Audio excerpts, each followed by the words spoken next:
ഈ പൊളിറ്റിക്കൽ കേസുകളായാലും എന്ത് കേസായാലും ഒന്നിൽ കൂടുതൽ അബദ്ധവശാൽ ഒരു കേസിനകത്ത് പ്രതിയായ ഒരാളെ തീർച്ചയായിട്ടും പോലീസിലെടുത്തു.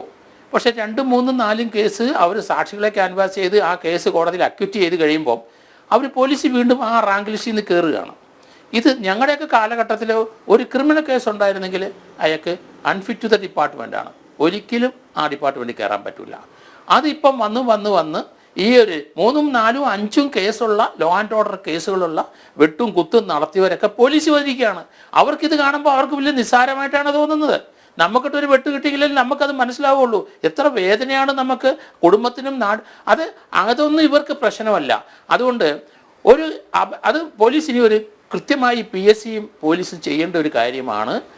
ഒന്നിൽ കൂടുതൽ കേസിനകത്ത് ഉൾപ്പെട്ടവരെ ഒരിക്കലും അക്യൂറ്റ് ചെയ്താലും ശരി കേരളത്തിൽ എടുക്കരുത്.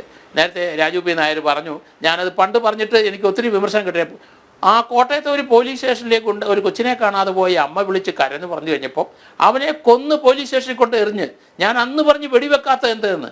അത് അങ്ങേർക്കത് പറയാം, ഞങ്ങൾക്ക് കുട്ടികളെ വളർത്തണം. അവരെയൊക്കെ പോലീസിൽ അൺഫിറ്റാണ്. തമിഴ്നാട്ടിലെ പോലീസ് നമ്മൾ കണ്ടുപിടിക്കണം. തമിഴ്നാട്ടിൽ പല സ്ഥലത്തും ഗുണ്ടകളെ വെടിവെച്ചിടുന്ന കാണുന്നുണ്ട്.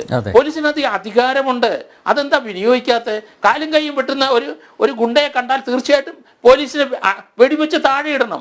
എന്തുകൊണ്ടാണ് അവർ ചെയ്യാത്തത്? എനിക്ക് മനസ്സിലാവും. അധികാരമുണ്ട് പോലീസിന്. കാരണം ഒരു ഗ്രീവിയസ് ആക്ടോ ഒരാളുടെ സ്വത്തിന് എന്തെങ്കിലും വലിയ ഇത് നഷ്ടമുണ്ടാകുകയോ ഒരാളുടെ ജീവൻ അവിടെ നിന്ന് തോന്നിയാൽ മതി നമുക്ക് വെടിവെക്കാം. അതിനൊന്നും പോലീസ് പേടിക്കാല്ല. അങ്ങനെയുള്ളവർ ഇതിനകത്ത് വരരുത്, വെടിവെച്ച് തന്നെ ഇട്ടേ പറ്റുള്ളൂ. അതിന് നട്ടെല്ല് വേണം, ചങ്കൂറ്റം വേണം. അങ്ങനെ പോലീസുകാർ പെരുമാറിക്കഴിഞ്ഞാൽ അവർക്ക് എല്ലാ സഹായവും ചെയ്തു കൊടുക്കുന്ന, അവർക്ക് പൂർണ്ണമായും പരിരക്ഷ നൽകുന്ന ഒരു ഭരണ നേതൃത്വം വേണം. എങ്കിൽ മാത്രമേ ശ്രീ ജോ ജോസഫ് നമുക്കതൊക്കെ പ്രതീക്ഷിക്കാൻ പറ്റുള്ളൂ. ഏത് ആപൽഘട്ടത്തിലും വളരെ ശക്തമായി ഇടപെടുന്ന ഒരു പോലീസ് സേന ഉണ്ടാവണമെങ്കിൽ എല്ലാ സപ്പോർട്ടും കൊടുക്കുന്ന, എല്ലാ പിന്തുണയും കൊടുക്കുന്ന ഒരു ഭരണ നേതൃത്വം വേണം.